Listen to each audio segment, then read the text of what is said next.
Pai Celestial, Salvador Divino, nós estamos aqui, Jesus, nesta noite, juntos, para ouvir a Teus conselhos, Tua Palavra. Ela nos alinha, ela nos constrói, ela faz bem para as nossas almas. Ajuda-nos, Senhor. Nós temos de bom aqui na terra é só a Tua Palavra. O resto é tudo humano, é tudo terreno, é tudo falível, tudo perecível. Tua Palavra é a única coisa que realmente é valor, perene, eterno. Ajuda-nos a agarrar a ela. Com o perdão de nossos pecados, te pedimos em nome de Jesus Cristo. Amém, amém, amém. Boa noite com Jesus, irmãos. Deus nos abençoe. Bom é estar aqui, ver cada um de vocês, o esforço que vocês fizeram para vir à casa de Deus. Obrigado pelo esforço de cada um de vocês. Vamos nos colocar em pé, vamos ler a Bíblia. Em São Mateus, capítulo 24, verso 35. São Mateus, capítulo 24, versículo 35. Vamos ler esta escritura para ler sobre o sexto selo. Nós vamos ler um pouco. O sexto selo é a mensagem que estamos em apreço nas sextas-feiras. São Mateus 24, 35. Jesus disse isso: o céu e a terra passarão, mas as minhas palavras não hão de passar. A palavra de Deus é o padrão. Senhor, ajuda-nos a agarrar a esse padrão. Tua palavra é o nosso padrão. Sim, ela nunca tem sombra de variação. Todas as demais coisas passam, variam. Tua palavra, ela não tem sombra de variação. Ajude-nos a agarrar a ela com perdão de nossos pecados, em nome de Jesus. Amém. Podeis assentar, irmãos. Nós vamos abrir a mensagem, o sexto selo estamos estudando. Nós vamos prosseguir aqui no parágrafo 36. Sexto selo, parágrafo 36, a página 5. Página 5, parágrafo 36. Eu não achei uma escritura mais própria para esse assunto do sexto selo que vamos ler nesta noite do que esta: o céu e a terra. Céu fala da ordem, das ordens, céus e terra, fala da ordem social, monetária, econômica, humana, engloba tudo. Ele diz: tudo isso passará, vai passar. O profeta Malaquias, no capítulo 4, ele viu que não restou nem raiz nem ramo, somente cinzas, cinzas vulcânicas, porque vai passar. Tudo isso que você vê, belas mansões, belas florestas, beleza natural, tudo isto vai passar. Essa carne minha, essa carne sua, por mais que nós enfeitemos ela, cuidemos dela, ela vai passar. Se não é com a morte física, mas vai ser com a transformação ou com alguma coisa assim. Vai passar. Tudo aqui, matéria física humana, matéria física fala de tudo. Tudo que é físico vai passar. Por isso Jesus nos aconselha nós não pôr nossas esperanças nestas coisas. Tudo bem, você tem que trabalhar para colocar o pão na sua mesa. Isso é cristão, né? Isso é cristão. Trabalhar para pôr o pão na sua mesa. Essa tarefa Deus deixou a nós desenvolvê-la. Só que Jesus nos pede para nós não sermos escravos disto. Não sermos escravos disto. Essas coisas que vão passar. A palavra é a única verdade que existe na terra. É a palavra de Deus. Nos Romanos capítulo 3, Paulo foi categórico. Ele diz: seja todo homem mentira e Deus verdadeiro. Então a palavra é a única verdade que existe na terra. É a palavra de Deus. É a palavra de Deus. Por isso que nós devemos ter tanto amor por esta palavra, ter uma afinidade muito grande com ela, porque a única esperança positiva que temos na terra é a palavra de Deus. O resto, tudo vai passar. Por mais que confiemos nas outras coisas, não tem como. Tudo que tem princípio terá um fim. Vai acabar, vai passar. Deus nos ajude a não criar subterfúgio para colocar nossa confiança naquilo e deixar a palavra em segundo, terceiro lugar. Esse subterfúgio, essas coisas que nós, seres humanos, criamos, vai nos decepcionar, porque você confia naquilo e um dia aquilo vem à tona que não é real. Vai vir à tona aquilo que você criou, inventou, programou. Aquilo não é real, não é permanente. Não é permanente. Nós vamos aqui na página 5, parágrafo 36. O profeta comenta aqui, ele bate duro sobre revelação, visão, interpretação privada que alguém possa ter sobre a vida, sobre a palavra, sobre o cristianismo. Ele corrige, ele centraliza essas coisas que os humanos gostam de criar: revelação, visão própria, interpretação própria. Vamos ler aqui o sexto selo, página 5, parágrafo 36. Agora, como uma pessoa diz que eles tiveram uma visão, e conta o que ela foi. Eles estão certos que foi o Senhor que a deu, aquela visão a eles, porque veio com grande poder, arrepio, emoção, sensação. O irmão Brana diz: bem, tudo bem com a visão, mas se a visão, não estiver de acordo com a palavra, e for contrária à palavra, ela não está correta, vem? Ela não está correta. Não importa quão emotiva ela te emotivou, te veio com grande emoção, sensação, emoção, mas se ela choca com a Bíblia, a palavra de Deus, ela não está correta. Amados, o profeta, vale a pena crer num profeta central como este. Ele, mais do que nunca, ele nunca deixou aparecer a si próprio. Ele sempre fez promover em seu ministério o valor da palavra de Deus. Ele sempre promoveu em seu ministério, em seu trabalho árduo que ele teve em seu ministério, levar o povo a confiar na palavra. Ela é o absoluto para nos sustentar em quaisquer fases da vida que estivermos atravessando.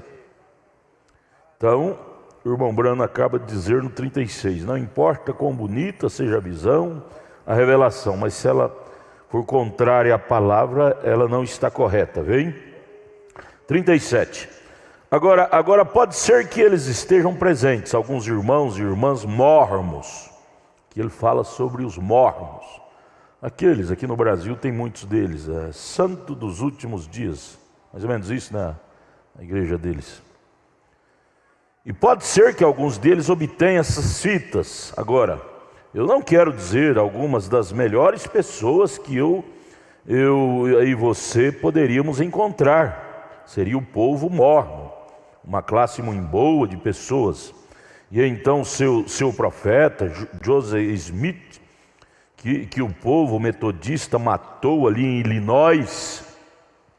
Os metodistas eram tão crentes firmes que quando viu a doutrina de Joseph Smith criar essa doutrina dos mórmons, eles ficaram tão irados que o matou. Mataram ali em Illinois em sua viagem. Então aquele bom homem, ele teve a visão. E a visão, eu não duvido de modo algum que ele teve a visão. O senhor Joseph Smith, fundador da igreja dos mórmons. Eu creio que ele era um homem sincero. Você veja, sinceridade, nem sempre Deus está naquela sinceridade. Era bom homem, nem sempre Deus está num bom homem. Deus está na sua boa palavra. Pode ser sincero, pode ser boa pessoa, mas se não pautar 100% com a palavra, Deus não está obrigado para com aquele homem. Veja, eu creio que ele era um homem sincero, porém a visão que ele teve estava contrária às Escrituras. Página 6, vem? Portanto, eles tiveram que fazer a Bíblia mórmon para encaixar com a visão que ele teve, para justificá-la, vem? Tiveram que criar uma nova Bíblia, a Bíblia dos mórmons. Não é essa Bíblia nossa. Eles tiveram que criar uma Bíblia com a tradução diferente, teses, versículos diferentes. Ô, irmão, me dá meu retorno aqui, ó. Diferente, porque senão chocaria com a visão que o Joseph Smith teve. O irmão Brana no 38 ele diz, ela é esta aqui para mim, é esta é a razão, apenas a palavra, é isto, vem? Meu retorno, irmão, tá sem. Ela, a palavra de Deus é esta aqui, tá bom, irmão, tá bom. É esta aqui, não é outra. Ora, gente, Deus não tem duas palavras, Deus só tem uma, não é? 39, certa vez chegou aqui um ministro. Aí fala de outro assunto. O ministro chegou na cidade de Jeffersonville com uma mulher, andando com uma mulher que tinha casado para 3 ou 4 vezes e dizendo que foi uma visão que ele teve de Deus que podia. Veja, o tal da visão, tal da revelação. O irmão Brano está nos vacinando dessa praga, não é? Chegou aqui um ministro que veio de uma região de fora. E eu vi na rua passeando por aí de carro, com a qual não era, com uma dama, e eles vieram para uma reunião. E eu descobri que eles dirigiam durante 2 ou 3 dias, só ele e ela, na reunião, para virem para a reunião juntos. E a mulher havia se casado 3 ou 4 diferentes vezes.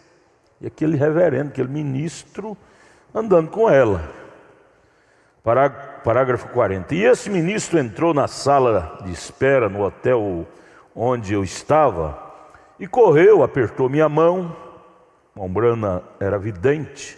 Ao ver a pessoa, Deus mostrava segredos ocultos da vida da pessoa. E eu apertei a sua mão.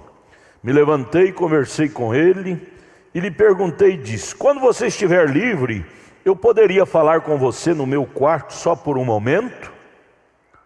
O irmão Brana sentiu pena dele ao irmão Brana ver, por revelação, o que estava ocorrendo com ele naquele momento, sendo ele um ministro, irmão Branham sentiu pena dele e disse: eu gostaria de falar com o senhor, ou seja, queria te ajudar. Ele disse: com certeza, irmão Branham. 41. E eu levei até o quarto, e eu disse ao ministro, eu disse: reverendo, senhor, você é um estrangeiro nessa região, você não conhece aqui o povo da região. Eu disse: porém esta senhora realmente tem um nome conhecido. Essa senhora que o senhor está saindo com ela, tem um nome aqui bem conhecido, ela é conhecida. Eu disse: e você vem de tal e tal lugar, desceu a esse tal e tal lugar? Ele disse: sim, senhor. Eu disse: você não tem medo de que isto vá... Eu não estou duvidando de você, mas você não acha que isto vai refletir na sua reputação como um ministro? Um homem de Deus andar com uma mulher que já casou 3 ou 4 vezes? Você não acha que deveríamos dar um exemplo melhor do que este? O Branham não falou isto condenando, mas falou com amor, ajudando, porque o homem era estrangeiro ali, não conhecia a mulher com quem ele estava andando. Talvez ele poderia estar enganado, né? Andando com ela pensando que era uma coisa, era outra. Aí o moço, em vez de se humilhar e aceitar o conselho do irmão Branham, ele disse: aquela senhora é uma santa, disse para o irmão Branham. 43, eu disse: eu não duvido disto. O irmão Branham disse: eu não duvido. Mas eu disse: mas irmão, o problema é que nem todos que a olham são santos. Veja, eles estão olhando no que vocês estão fazendo. Você está escandalizando o evangelho desta forma. Homem casado, andando com mulher casada que não é sua esposa. Você está denegrindo o evangelho, qual o senhor é um pregador? O senhor não acha que isto vai denegrir o evangelho, em outras palavras? Eu disse: eu acho que é melhor você ter cuidado. Isto é apenas de um irmão para o outro, conselho, né? De amigo para amigo. Ele disse, eu disse: a senhora já se casou umas 4 ou 5 vezes. Ele disse: sim, eu sei disto. Ele sabia. Disse: você sabe? Eu disse: você não ensina isso na sua igreja? Ensina, irmão? Então disse: não, mas disse: você sabe, eu tive... Aí ele virou para o irmão Branham e apelou pela visão. Eu tive uma visão sobre isto, irmão Branham. Emendar a coisa com interpretação. Eu disse: bem, isso é ótimo. Eu disse. Ele disse: você se importa? Disse: eu creio que eu poderia endireitar um pouquinho o seu ensinamento a respeito disso. Eu disse: tudo bem. Eu disse: eu ficaria contente em saber disso, senhor. Ele queria endireitar no olhar dele o ensinamento do irmão Branham, não é? 48. E ele disse: bem, disse, você sabe nesta visão? Ele disse: eu estava dormindo.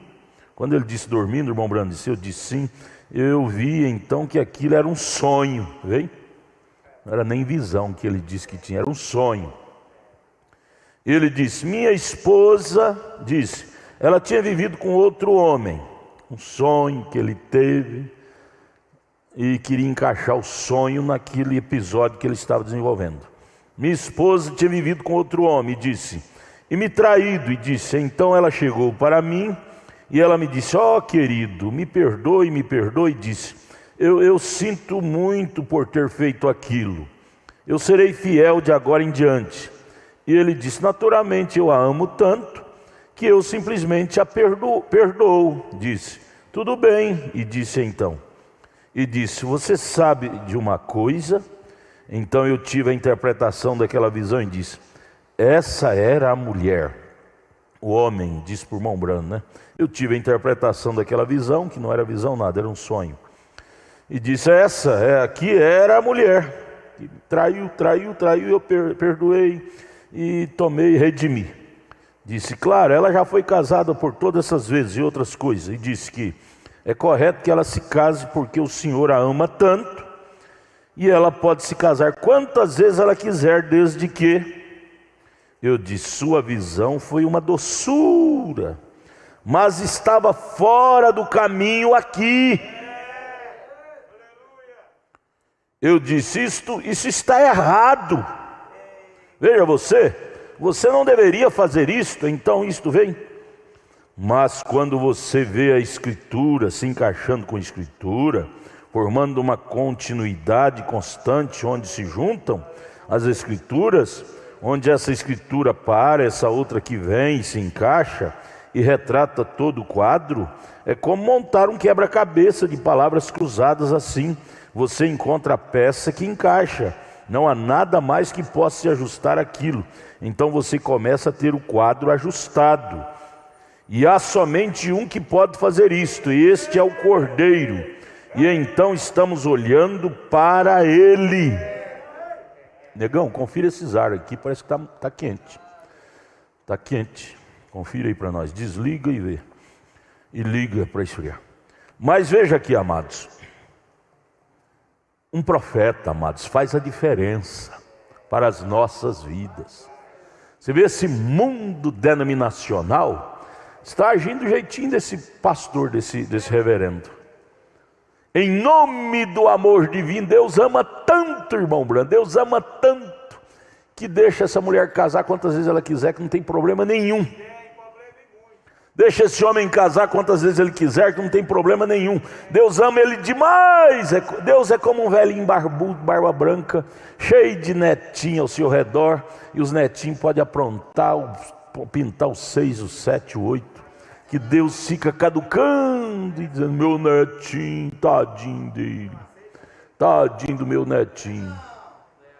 Olha, irmão, se Deus fizesse isto, nós tínhamos que rasgar então essa escritura que lemos, Mateus 24, 35. A escritura que lemos diz, o céu e a terra passarão, mas as minhas palavras não hão de passar.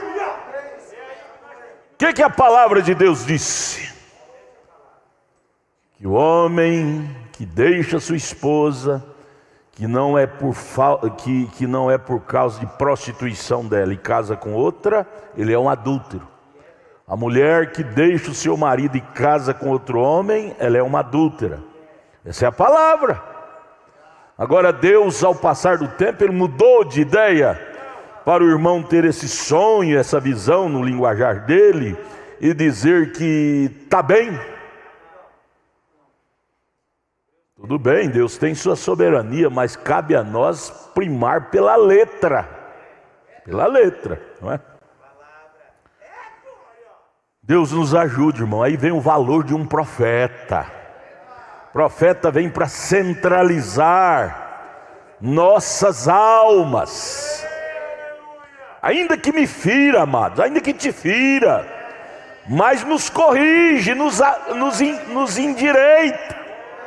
Isto é que é importante.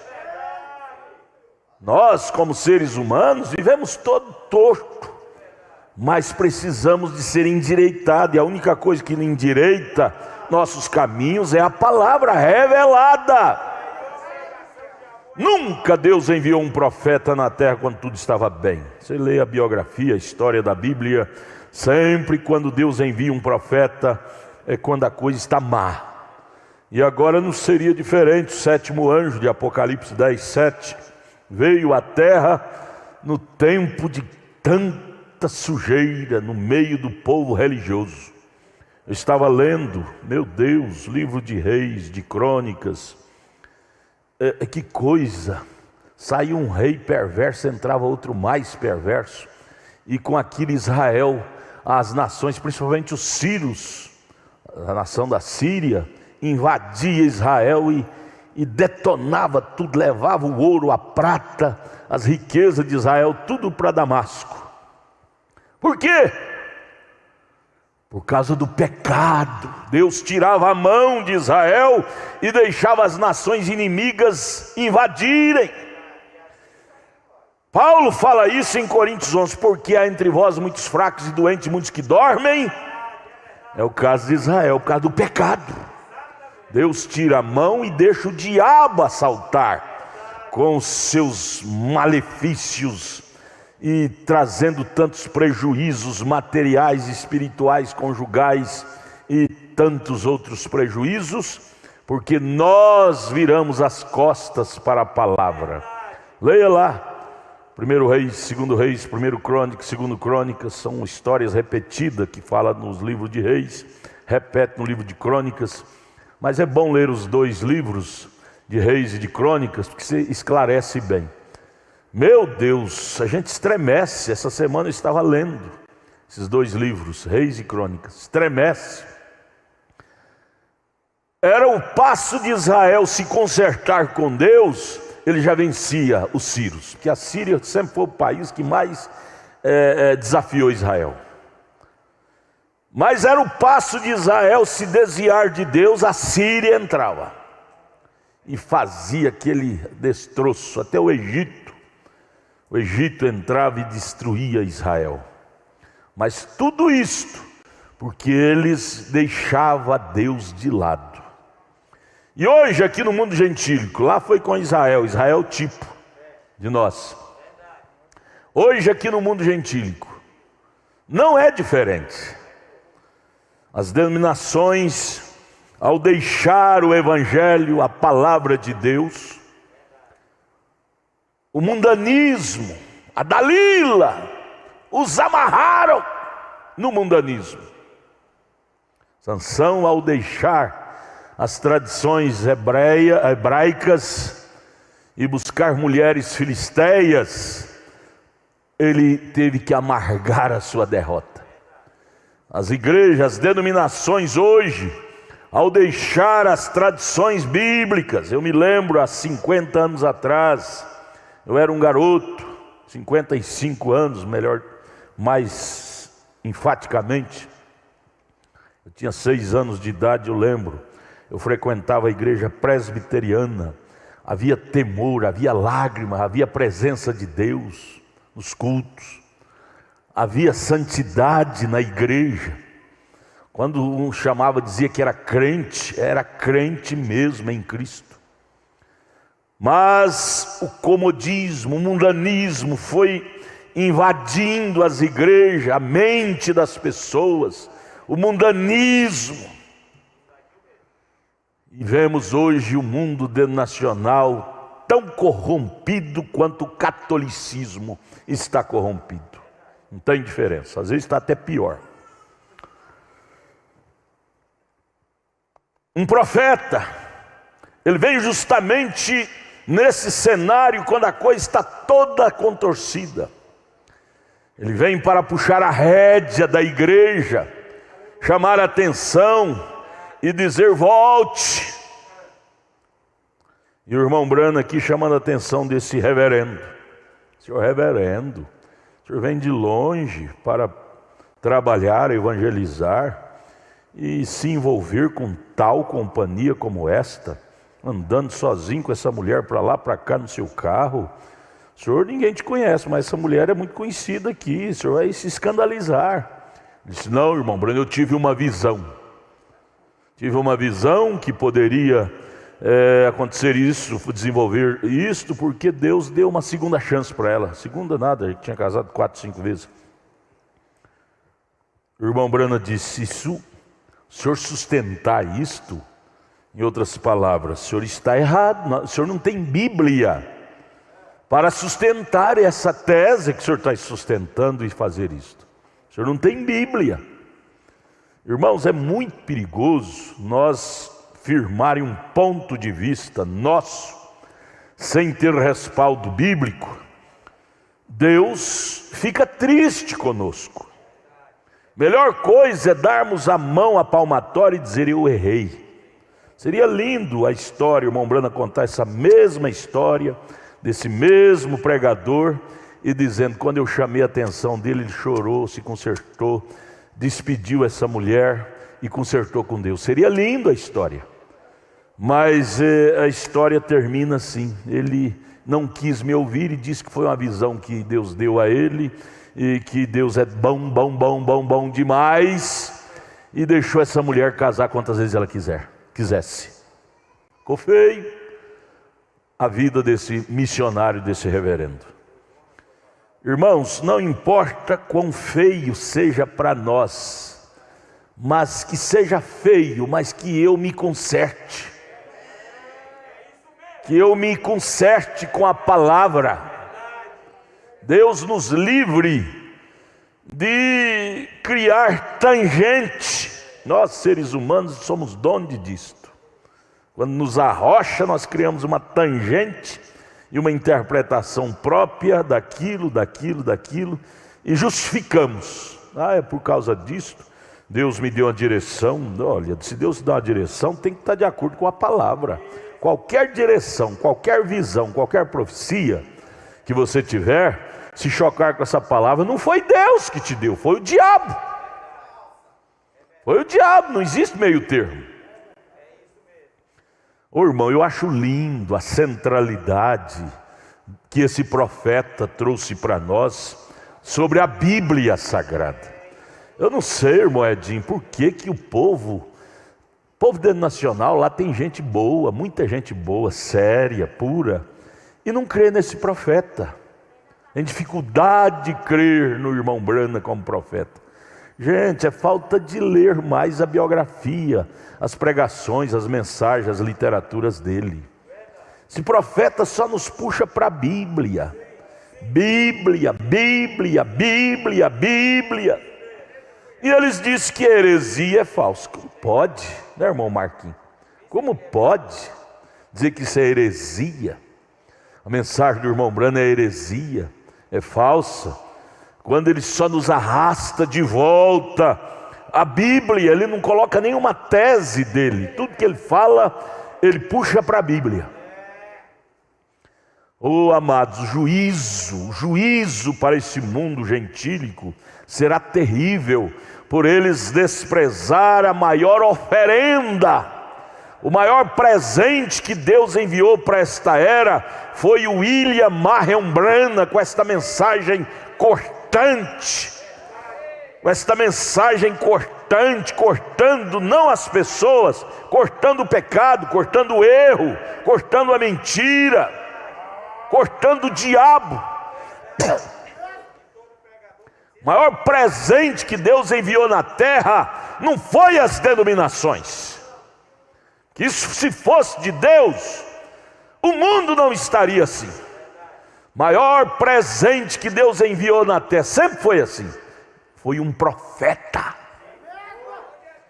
Ele é a boca de Deus. Ele é o assim diz o Senhor. Maior presente que Deus enviou na terra não foi Billy Graham. O que Billy Graham fez? Converteu milhares e milhares. Mas procura onde estão esses milhares. Voltou como a porca volta ao lamaçal. T.L. Osborne, Oral Robert, grandes homens. Mas que restaram deles? Morreram seus líderes e a mensagem deles morreram. Acabou. Porém, William Branham morreu muito antes de Billy Graham.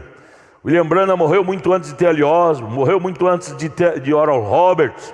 E a sua mensagem, todavia, está tão viva como nunca. Como nunca.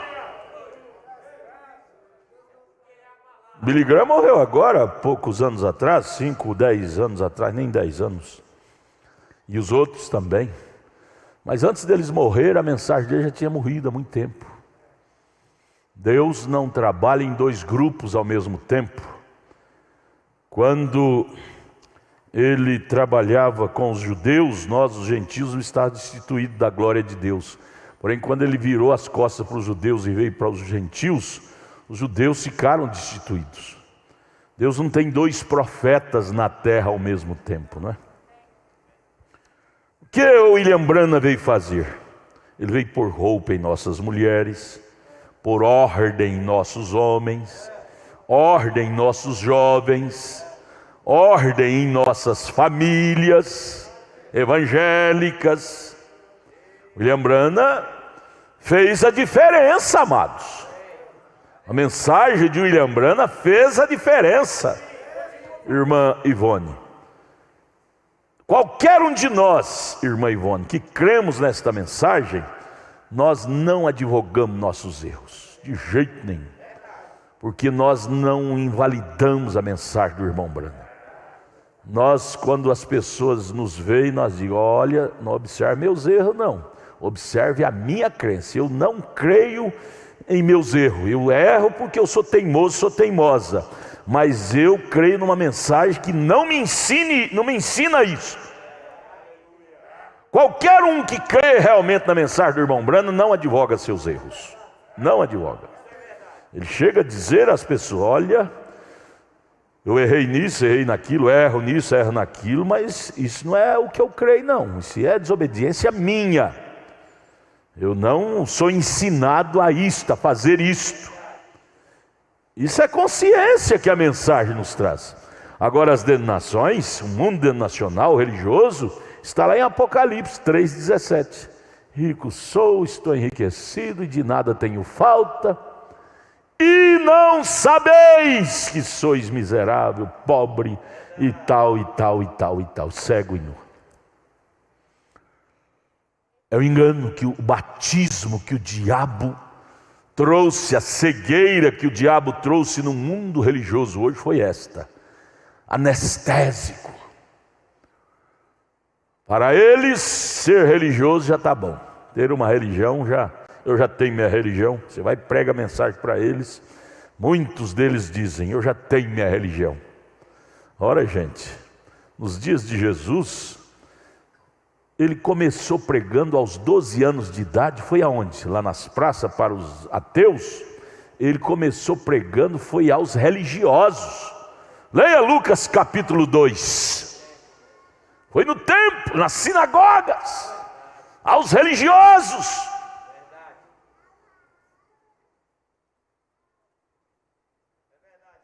Para que um profeta? Para pôr em ordem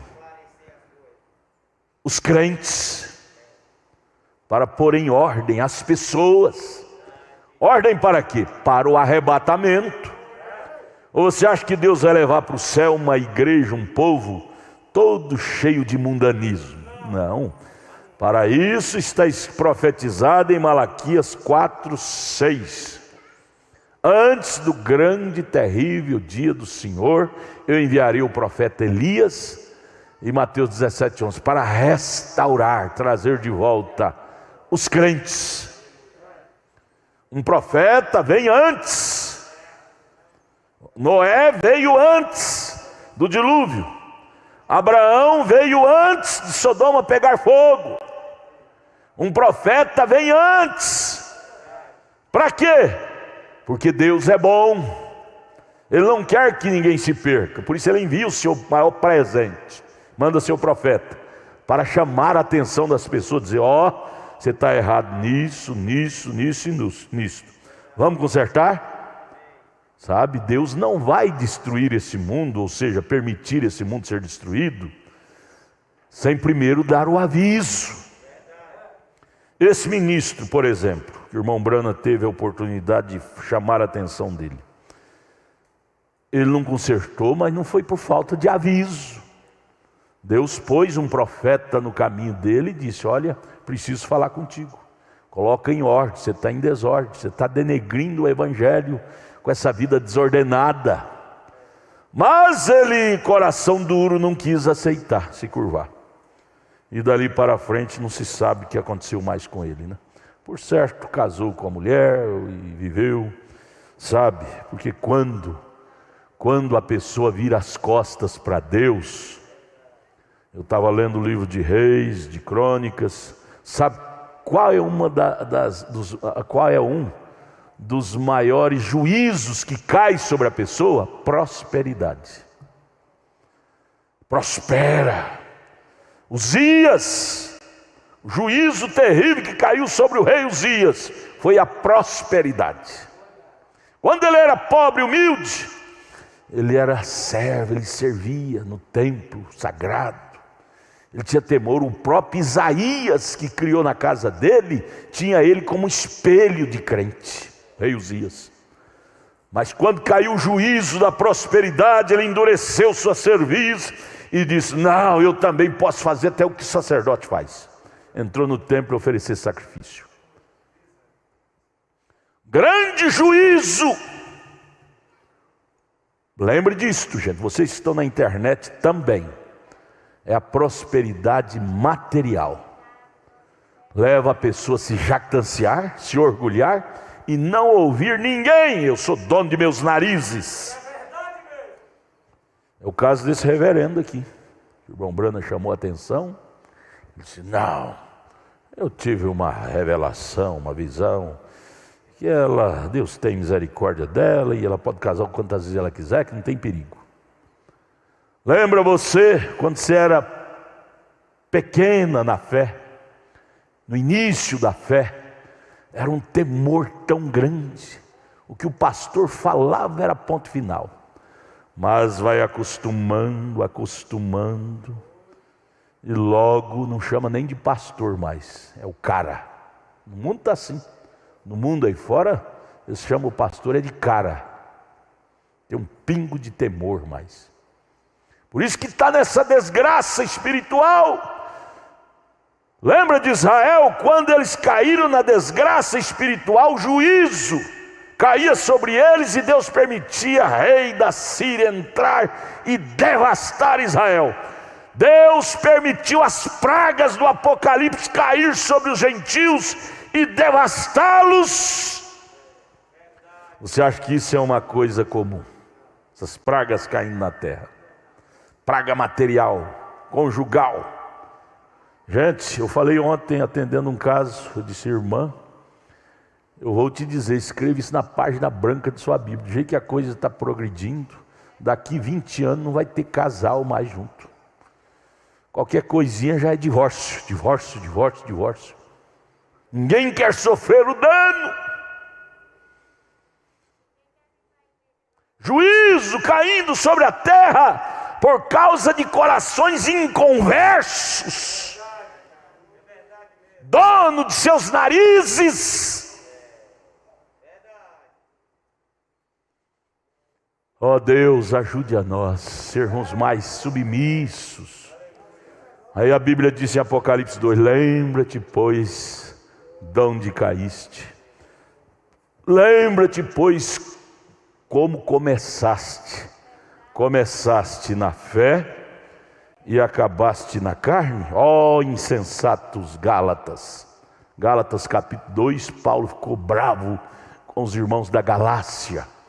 Disse: ó insensatos Gálatas, começaste na fé e acabeis na carne. Insensato quer dizer sem senso, perdeu o senso, o temor. Ao passar do tempo, a tendência nossa de humanos é acostumar com o Evangelho, acostumar com os cultos. Culto que antigamente era de arrepiar, hoje é como jogar água nas costas do pato. Não entra, não penetra. Vem na igreja, volta para casa a mesma pessoa. Não tem mais temor, sabe? Não são mais tocados. Não tem mais emoção com a palavra. Tem emoção com a vida dos outros, mas com a palavra não. Deus ajude a nós, Pai. Ajuda a nós a ser mais sensível à palavra de Deus. Parágrafo 55. Mas descobrimos que quando este cavaleiro, ele era o cavaleiro que montou aqueles cavalos, e então nós o perseguimos até aqui, vimos o que ele fez e tudo mais, e encontramos de volta as eras da igreja, que foi exatamente isso que ele fez. Então, quando ele saiu em uma determinada besta e fez certa coisa, descobrimos que ali havia um enviado para combater o que ele fazia. Houve um que foi enviado para a primeira era, um cordeiro, um leão, e aquele era a palavra, naturalmente, Cristo. Gente, vamos prestar atenção na leitura disto. Nós não podemos ler e deixar isso por alto, não. Sempre, vamos repetir, sempre quando esse cavaleiro, é o mesmo cavaleiro, o sujeito é o mesmo, trocou só de cavalo, veio no branco, depois no vermelho, depois no preto e agora por último no baio. Mas é o mesmo cavaleiro, o velho diabo, a antiga serpente, só mudou de formas. Branco falando de paz, vermelho falando de sangue, preto falando de trevas espirituais. Agora baio falando de união, é confraternização, é o que eles estão pregando aí, a fraternidade. Meus irmãos, é a fraternidade. Fraternidade é concílio ecumênico. Temos que ser fraterno. Fraterno nesse linguajar? Nunca. Unir-se, água com óleo não se une. Cristianismo com mundanismo não se une. Não há fraternidade, luz com as trevas. Não tem jeito. Mas eu quero chamar a atenção de vocês é aqui, ó.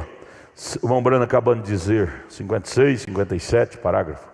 Ele dizendo, cada vez que esse sujeito montava em seu cavalo, seu poder, seu sistema, havia na terra, Deus colocava na terra um que o resistia. Gente, vem cá, minhas irmãs, queridas irmãs, queridos irmãos, vem cá, vamos pensar nisso, gente. Você, eu, nós, ou vocês que estão na internet, preste atenção nisto. Vamos buscar essas origens nossas que perdemos. Nós perdemos nossa identidade. Parágrafo 56, 57, 57, acabei de ler, deixa eu repetir, irmão Brana colocando. Cada vez que esse sujeito montava em seu cavalo, havia na terra alguém que o resistia, fazia frente e desafiava, dizia, é mentira, essa doutrina sua, cavaleiro do cavalo branco, cavalo vermelho, cavalo negro, cavalo baio, é mentira, choca com a Bíblia. E hoje, quem é que está na terra hoje para resistir o cavaleiro do cavalo amarelo? A noiva, cadê a noiva? Cadê a noiva? Cadê a noiva em ação? Está se curvando diante de tudo, está se prostrando diante de tudo, está se vendendo por um prato de lentilha.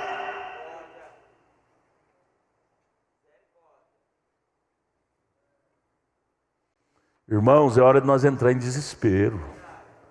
Senhor, todo tempo o Senhor teve alguém na terra para fazer frente ao inimigo, ao cavaleiro que se montava em seus cavalos, ao diabo. Senhor, quem é que está na terra hoje fazer frente? Jesus morreu. Paulo morreu, os apóstolos morreram, William Branham morreu.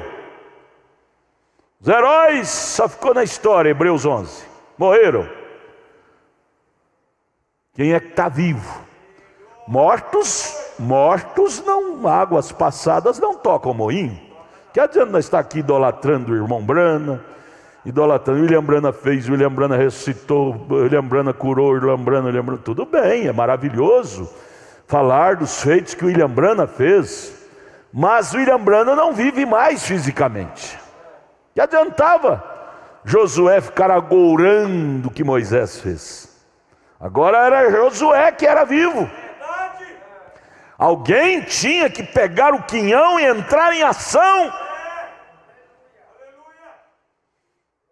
Parece que a noiva, que era para ser chamada noiva, está amarrada por Dalila.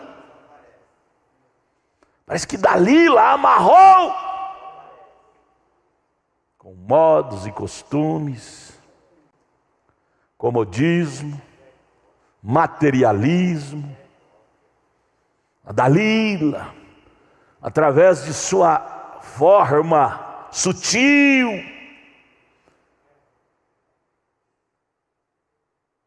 ela amarrou Sansão. Sua forma meiga. A Dalila não amarrou Sansão de forma brutal. Esse homem bruto, não precisa ficar com medo dele, não vai te fazer mal. Essa mulher bruta não vai te fazer mal, não precisa ficar com medo dela. Quem vai te amarrar é esse carinhosinho, essa carinhosinha. Isso sim você tem que ter cuidado. Isso sim você tem que ter cuidado. Essa que amarra Sansão. É a Dalila, a sutil Dalila. Tirou o poder de Sansão. O que era o poder de Sansão? O cabelo. Ela rapou. Ó Deus, ajude a nós meditar, não perder isso de vista. Deus tem uma noiva na terra. Deus tem uma igreja na terra. Meu Deus do céu, não me deixe abrir mão de ser um membro desta igreja. Não me deixe abrir mão de ser um membro desta igreja. É inegociável eu perder esse direito. Jacó, devemos ser como Jacó. A primogenitura, o direito dele possuir era inegociável. Ele, de um jeito ou de outro, eu vou possuir a primogenitura. Ela é minha. Era inegociável ele perder a primogenitura. Gente, devemos ter, se é para ter estratégia, se cristianismo tem estratégia, se pode chamar o estratégia do cristianismo, é a de Jacó. Estratégia, eu luto até com Deus, mas perder a primogenitura jamais, porque eu sei o que está por detrás dessa primogenitura. Está a riqueza de meu pai. Irmão, o que é por detrás dessas promessas da Bíblia? Está a riqueza do céu, a riqueza da vida eterna, a riqueza de sermos trasladados, transformados e nem provar a morte. Esse é o pacotão da primogenitura. São riquezas que estão por detrás da primogenitura. E nós vamos negociar isso com o diabo? Jacó não negociou isso de jeito nenhum. Se podemos chamar isso de estratégia, que seja chamado de estratégia, mas é a de Jacó, em prol da primogenitura. Ele passou o pai dele para trás, o irmão dele para trás, até a mãe dele conversou, fez ela ajudar ele a dar uma jacosada, porque ele estava de olho, era na primogenitura. Ô irmão, vamos exercer a arte de ser eleitos. Tudo tem um preço.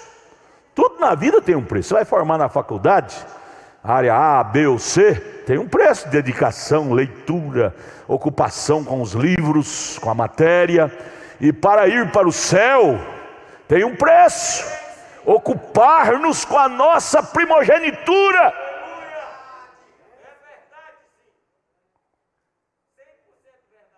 Ocupar com a nossa primogenitura. Ela é maior do que tudo. Para Jacó, nada substituía para ele a primogenitura. Nada, até no ventre da mãe dele, quando ele estava ainda sendo gerado no ventre, ele já tinha a revelação do que significava ser o primogênito. Tanto é que ele nasceu já agarrado no pé do irmão mais velho, que ele não puxou ele para trás para ele nascer primeiro. A arte de ser crente. Você fica um amorzinho com essas pessoas que não quer nada a ver com Deus. Jacó não teve amorzinho com Esaú, não. Esaú não tinha muito interesse com Deus, com a primogenitura. Jacó achou foi bom. Ó, você fica para trás que eu vou na frente. Você fica com esse amorzinho, eu tenho que visitar a irmãzinha que não está vindo na igreja. Tudo bem, isso tem os seus lugares. Tudo bem, isso tem seus lugares. Mas não perde culto que a irmãzinha não vem não, viu? Não deixa de entrar véu lá dentro que a irmãzinha não entrou não, viu? Jacó não fez isto. Às vezes o diabo quer nos amarrar o cordão umbilical com pessoas que não têm interesse nenhum. Jacó não deixou o seu cordão umbilical ser amarrado no umbigo de Esaú, seu irmão. Ele disse: ó Esaú, ó, te amo, amor sanguíneo, mas amor de eleito não tem nem um pingo. Você gosta de uma coisa, eu não gosto. Você gosta da vida de qualquer jeito.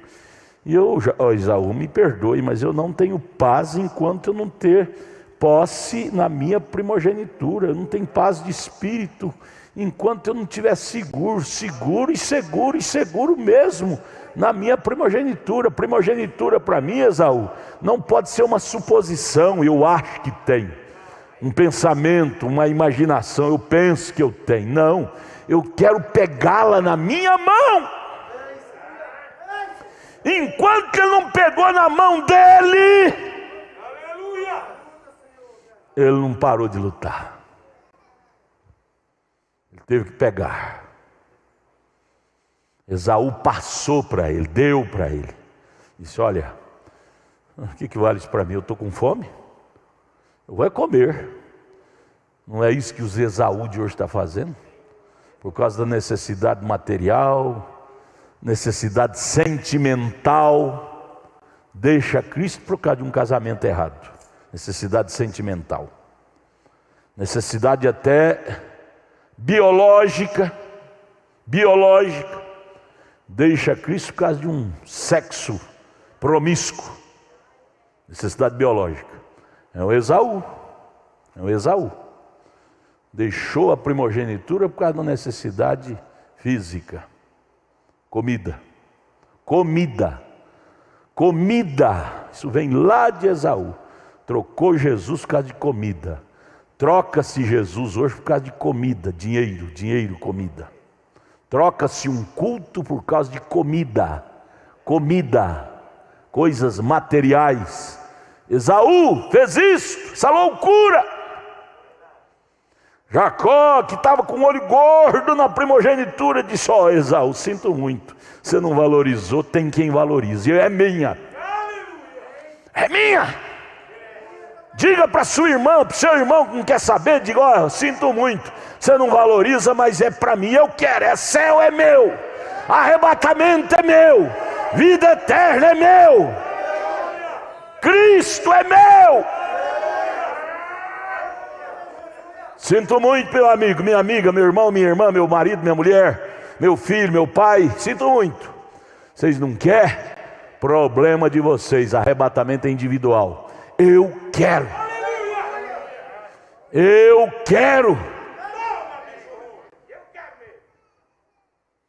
Vamos pensar nisso, gente. 56, 57.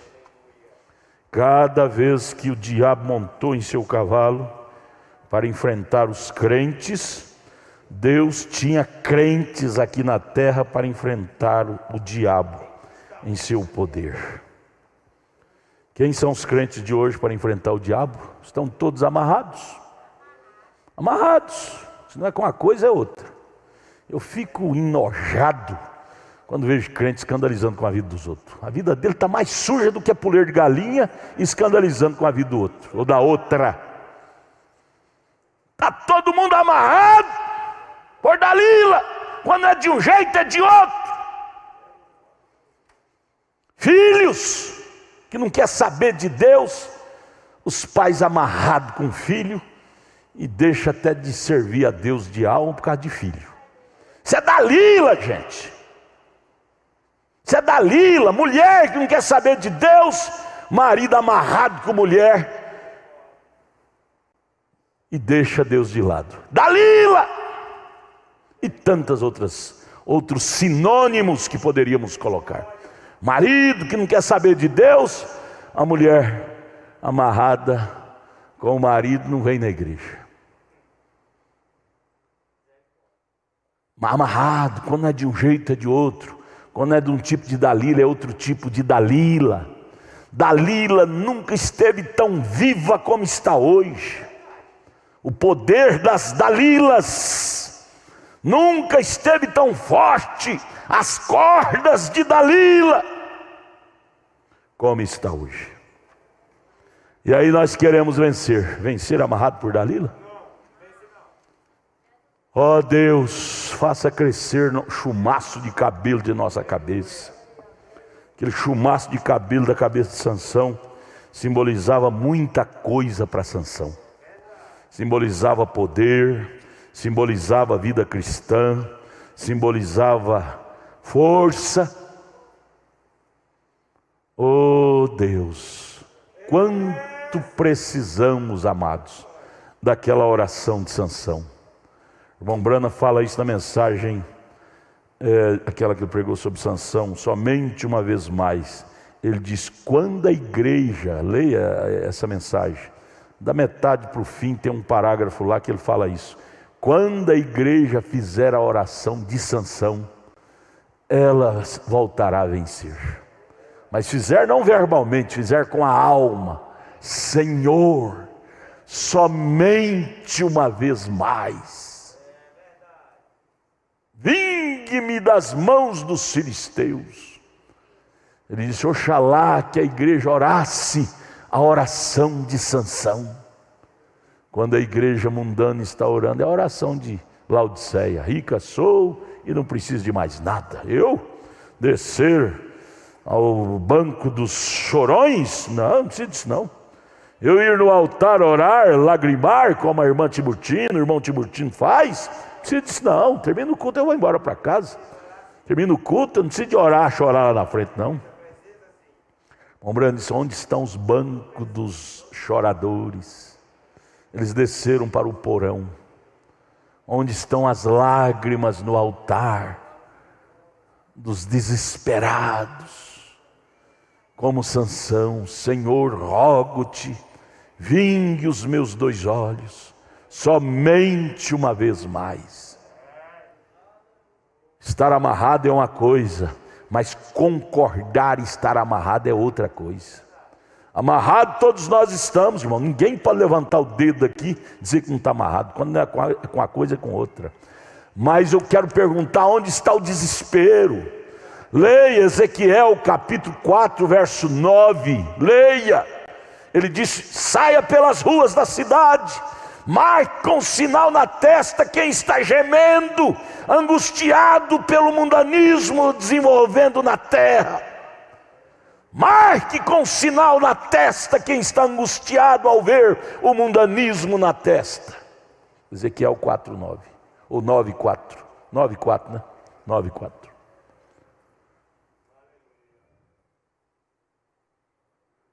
Ó Deus, ajude a nós. Ajude a nós. Dá-nos desespero, Pai. Gente, vocês da internet, não brinquem com arrebatamento não, gente. Está às portas. O juízo já está assolando a terra. O juízo, o anjo da meia-noite que assolou o Egito, já está assolando o Brasil, o mundo, com pragas. Pragas de divórcio, pragas de doença, praga de tudo quanto é jeito. Vocês pensam que praga é só coronavírus? Não, tem milhares de outras assolando o mundo. É porque as pessoas deixou de preocupar com as outras pragas, focou só o coronavírus. E as milhares de pragas espirituais dentro da igreja. Rede social é uma praga, é uma Dalila. Vamos orar. Vamos orar. Vem cá, irmão Magno, ora aqui, o pastor Samuel termina. Vamos orar. Vamos ficar em pé. Vamos chorar um pouco. Nós precisamos de chorar, gente. Paulo disse a Timóteo, converta o vosso riso em pranto, vossa alegria em tristeza. Paulo escreveu a Timóteo, jovem Timóteo, converta vosso riso em pranto. E como nunca, amados, eu preciso e você também precisa converter o nosso riso em pranto.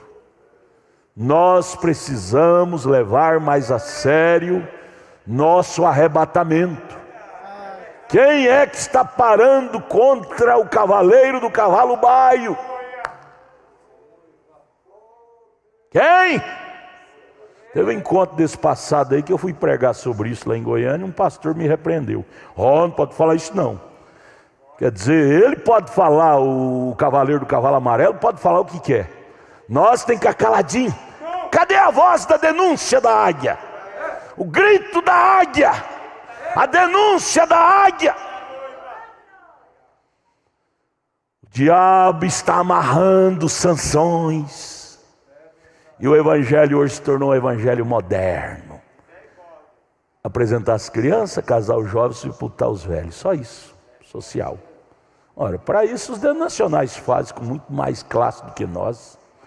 Esse tipo de evangelho os denominacionais fazem com muito mais classe do que nós. Nosso ministério não está parado só nisso, não. Apresentar as crianças, casar os jovens, sepultar os velhos. Nosso ministério vai além desse. Nosso ministério é ministério de trasladação, de arrebatamento, de cortar as cordas para zarpar o voo. Vamos orar, vamos orar. Pai Celestial, nós cremos neste evangelho de alma, Senhor.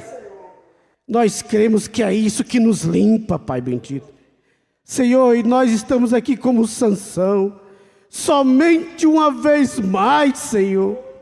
Senhor, tira de mim aquilo que precisa ser tirado, Senhor, e põe em mim o que precisa ser colocado.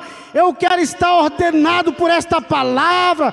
Arrebente ou de arrebentar, aconteça o que acontecer, a tua palavra é maior do que os meus pensamentos, do que as minhas atitudes. Ela é maior, Senhor. Por isso eu quero ela em mim, Senhor, me lavando. Oh, meu Pai Celeste, tem misericórdia e nos desamarra, Senhor, dessas dalilas, Pai bendito, que tem, ó Deus, atrapalhado nós te adorar de alma, Senhor. Ajuda-nos a adorar o Senhor de alma, Senhor. Tira a dormência de nós, Pai. Tira a dormência de mim, Senhor. Oh, Pai Celeste, é o que nós te pedimos com desespero em nossas almas, sabendo, Senhor, que isso é a coisa mais importante, Senhor. Esse ensinamento é a coisa mais importante para a minha alma. Não importa o que essa carne tenha de passar, nós não estamos preocupados com ela. Nós estamos preocupados é aonde nós vamos estar com a nossa alma. E nós queremos permanecer com a nossa alma na tua palavra aqui, Senhor, para permanecer a eternidade agarrado nela, Pai. Pai, te pedimos, tem misericórdia de nós. Ajuda nós a despertar. Esses gritos que o Senhor tem dado a nós é para nós acordar, Deus. Desperta-nos, ó Pai. Dá-nos, ó Deus, a atenção nesse evangelho, porque no final a única coisa que vai permanecer é a tua palavra que nós lemos. Tudo vai passar, fama vai passar, saúde vai passar, dinheiro vai passar, mas nós sabemos que este evangelho vai estar de eternidade em eternidade, Deus, e é nisso que minha alma precisa, Senhor. Ó Deus, no nome do Senhor e Salvador Jesus Cristo, Pai bendito, leva-nos em paz, guardado sobre essa atmosfera, sobre esse despertamento da Tua palavra nesta noite, em nome do Senhor Jesus Cristo, amém, Senhor, amém.